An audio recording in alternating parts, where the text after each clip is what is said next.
আল্লাহ পাক রব্বুল আলামিন তার দোস্তের মাধ্যমে আমাদেরকে জানায়া দেয় যে প্রত্যেককেই মৃত্যুকে ভয় না করে মৃত্যুকে স্মরণ করো, মৃত্যুকে স্মরণ করো। কারণ মৃত্যুকে স্মরণ করলে আল্লাহ রসুল বলেন বান্দার ঈমান সবল হয়। সুবহানাল্লাহ। মরতে তো হবেই, মৃত্যুর কথা মাঝে মাঝে স্মরণ করা।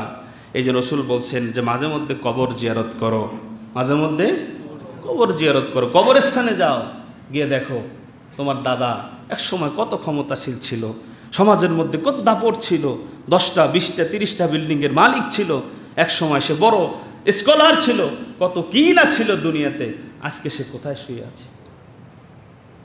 ওই কবরে তো আমাকেও একদিন আসতে হবে, আমার বাড়ি গাড়ি সব কিছু জায়গায় থাকবে, আমাকে একা একা খালি হাতে কবরে আসতে হবে। ওই কবরে আপনার আমার সঙ্গে কিছুই যাবে না। এই দুনিয়াটা একটা মায়া, মায়া। দুনিয়াটা কি? এজন্যই তো গজল লেখছে, দুনিয়ারি মায়ায় পড়ে, দুনিয়ারি মায়ায় পড়ে ভুলিস না সকল, তোরা ভুলিস না সকল, এই দুনিয়ার সবই নকল নয় তোরে আসল, এই দুনিয়ার সবই নকল নয় তোরে আসল। ঠিক কিনা বলেন? দাদা গেল দাদি গেল, কেউ তো ফিরে নাহি এলো, দাদা গেল দাদি গেল, কেউ তো ফিরে নাহি এলো, তুমিও একদিন চলে যাবে, তুমিও একদিন চলে যাবে, হইবে রে বিফল, এই দুনিয়ার সবই নকল নয় তোরে আসল, এই দুনিয়ার সবই নকল নয় তোরে আসল। ঠিক না বলে?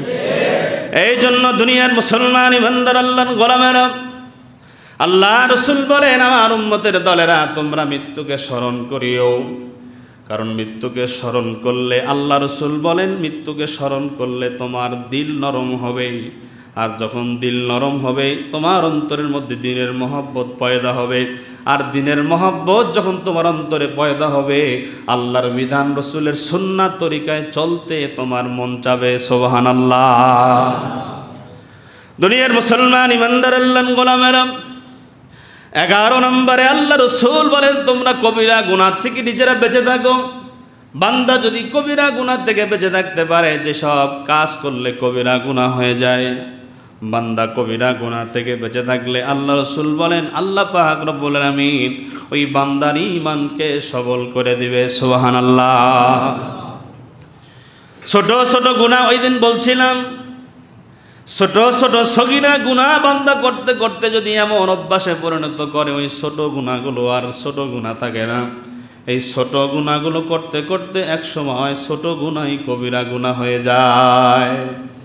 আর বান্দাকে গুনাহ যদি পরিবেষ্টন করে ফেলে আল্লাহ পাক রব্বুল আলামিন তার ব্যাপারে বলেন বালা মান কাসাবা সাইয়্যাতান ওয়া আহাতাত বিহি খাতিআতুহু ফাউলাইকা আসহাবুন নার, ফাউলাইকা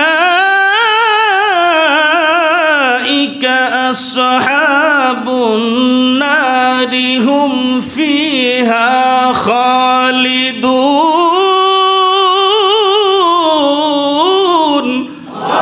আল্লাহ পাক রব্বুল আলামিন বলেন আমার দুনিয়ার বান্দারা তোমরা শোনো, এমন গুনাহ করতে করতে চতুর্দিক দিয়া গুনাহ যদি তোমাকে পরিবেষ্টন করে ফেলে, ফাউলাইকা আসহাবুন নার, তোমার জন্য জাহান্নাম অবধারিত। নাউজুবিল্লাহ।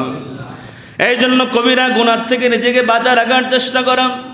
আল্লাহ পাক রব্বুল আলামিন আমাদের সবাইকে সকল ধরনের গুনাহ থেকে বেঁচে থাকার তৌফিক দান করেন, বলেন আমিন। 12 নম্বর নবীজি বলেন নফল সালাত আদায় করা, নফল সালাত আদায় করা। ফরজ আদায় করেছে, সুন্নাত আদায় করেছে।